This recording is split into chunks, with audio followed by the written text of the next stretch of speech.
श्रीमद् भगवद गीता 10वां अध्याय।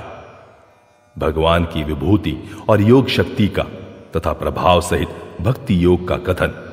अर्जुन के पूछने पर भगवान द्वारा अपनी विभूतियों का और योग शक्ति का पुनः वर्णन।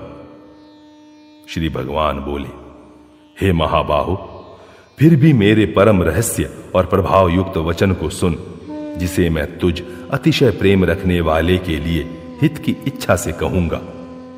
मेरी उत्पत्ति को अर्थात लीला से प्रकट होने को न देवता लोग जानते हैं और न महर्षि जन ही जानते हैं, क्योंकि मैं सब प्रकार से देवताओं का और महर्षियों का भी आदि कारण हूं। जो मुझको अजन्मा अर्थात वास्तव में जन्म रहित अनादि और लोकों का महान ईश्वर तत्व से जानता है, वह मनुष्यों में ज्ञानवान पुरुष संपूर्ण पापों से मुक्त हो जाता है। निश्चय करने की शक्ति, यथार्थ ज्ञान, असमूढ़ता, क्षमा, सत्य, इंद्रियों का वश में करना, मन का निग्रह तथा सुख दुख, उत्पत्ति प्रलय और भय अभय तथा अहिंसा, समता, संतोष, तप, दान, कीर्ति और अपकीर्ति, ऐसे ये प्राणियों के नाना प्रकार के भाव मुझसे ही होते हैं। 7 महर्षि जन, 4 उनसे भी पूर्व में होने वाले सनकादि तथा स्वयंभू आदि 14 मनु, ये मुझ में भाव वाले सब के सब मेरे संकल्प से उत्पन्न हुए हैं, जिनकी संसार में यह संपूर्ण प्रजा है। जो पुरुष मेरी इस परमेश्वर रूप विभूति को और योग शक्ति को तत्व से जानता है, वह निश्चल भक्ति योग से युक्त हो जाता है। इसमें कुछ भी संशय नहीं है। मैं वासुदेव ही संपूर्ण जगत की उत्पत्ति का कारण हूं और मुझसे ही सब जगत चेष्टा करता है।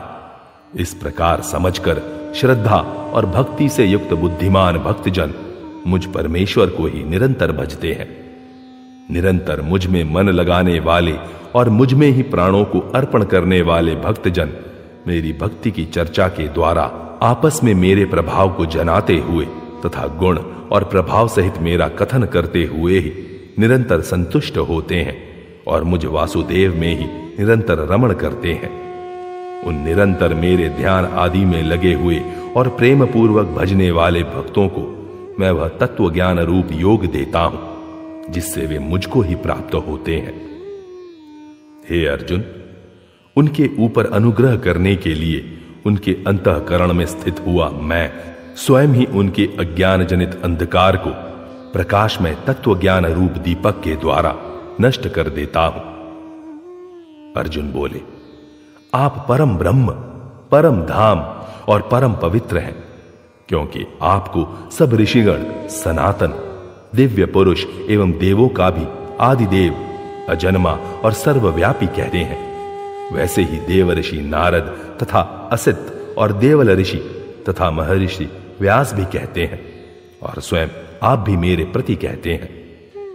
हे केशव, जो कुछ भी मेरे प्रति आप कहते हैं, इस सब को मैं सत्य मानता हूं। हे भगवान, आपके लीलामय स्वरूप को न तो दानव जानते हैं न देवता ही। हे भूतों को उत्पन्न करने वाले, हे भूतों के ईश्वर, हे देवों के देव, हे जगत के स्वामी, हे पुरुषोत्तम, आप स्वयं ही अपने से अपने को जानते हैं।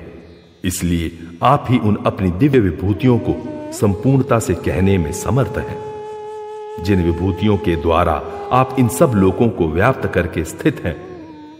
हे योगेश्वर, मैं किस प्रकार निरंतर चिंतन करता हुआ आपको जानूं, और हे भगवान, आप किन किन भावों में मेरे द्वारा चिंतन करने योग्य हैं।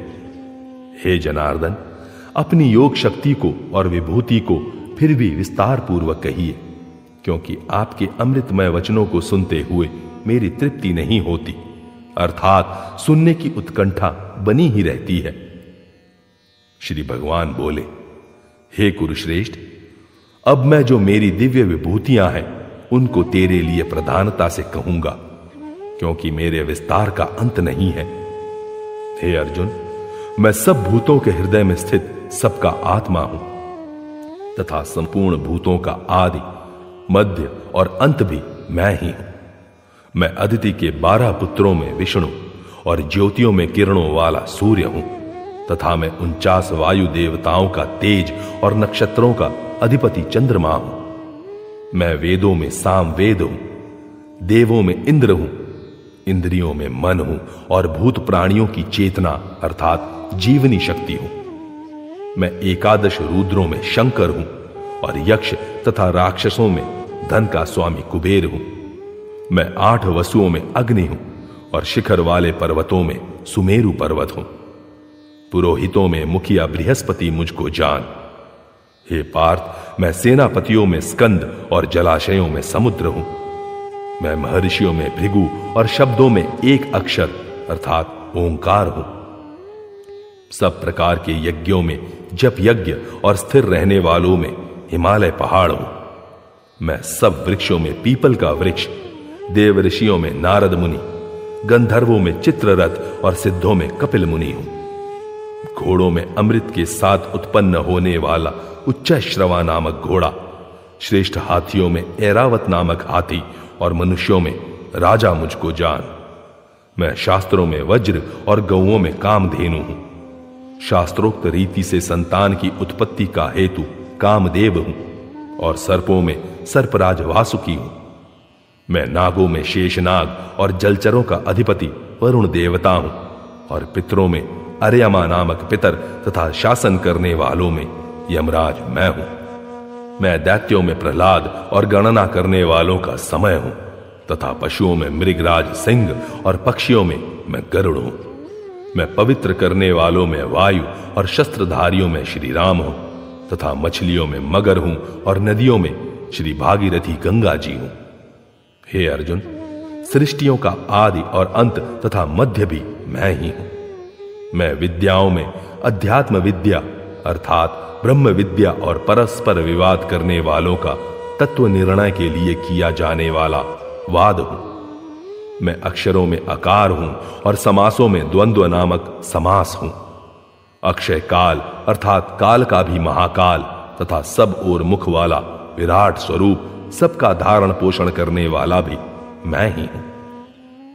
मैं सबका नाश करने वाला मृत्यु और उत्पन्न होने वालों का उत्पत्ति हेतु हूं तथा स्त्रियों में कीर्ति, श्री, वाक, स्मृति, मेधा, धृति और क्षमा हूं तथा गायन करने योग्य श्रुतियों में मैं बृहत साम और छंदों में गायत्री छंद हूं तथा महीनों में मार्गशीर्ष और ऋतुओं में वसंत मैं हूं। मैं छल करने वालों में जुआ और प्रभावशाली पुरुषों का प्रभाव हूं। मैं जीतने वालों का विजय हूं, निश्चय करने वालों का निश्चय और सात्विक पुरुषों का सात्विक भाव हूं। वृषणी वंशियों में वासुदेव अर्थात मैं स्वयं तेरा सखा, पांडवों में धनंजय अर्थात तू, मुनियों में वेद व्यास और कवियों में शुक्राचार्य कवि भी मैं ही हूं। मैं दमन करने वालों का दंड अर्थात दमन करने की शक्ति हूं, जीतने की इच्छा वालों की नीति हूं, गुप्त रखने योग्य भावों का रक्षक मौन हूं और ज्ञानवानों का तत्व ज्ञान मैं ही हूं। और हे अर्जुन, जो सब भूतों की उत्पत्ति का कारण है वह भी मैं ही हूं, क्योंकि ऐसा चर और अचर कोई भी भूत नहीं है जो मुझसे रहित हो। हे परंतप, मेरी दिव्य विभूतियों का अंत नहीं है। मैंने अपनी विभूतियों का यह विस्तार तो तेरे लिए एक देश से अर्थात संक्षेप से कहा है। जो भी विभूति युक्त अर्थात ऐश्वर्य युक्त, कांति युक्त और शक्ति युक्त वस्तु है, उसको तू मेरे तेज के अंश की ही अभिव्यक्ति जान। अथवा हे अर्जुन, इस बहुत जानने से तेरा क्या प्रयोजन है? मैं इस संपूर्ण जगत को अपनी योग शक्ति के एक अंश मात्र से धारण करके स्थित हूं। इस प्रकार श्रीमद् भगवद गीता पर्व के अंतर्गत ब्रह्म विद्या एवं योग शास्त्र रूप श्रीमद् भगवद गीतोपनिषद श्री कृष्ण अर्जुन संवाद में विभूति योग नामक 10वां अध्याय पूरा हुआ।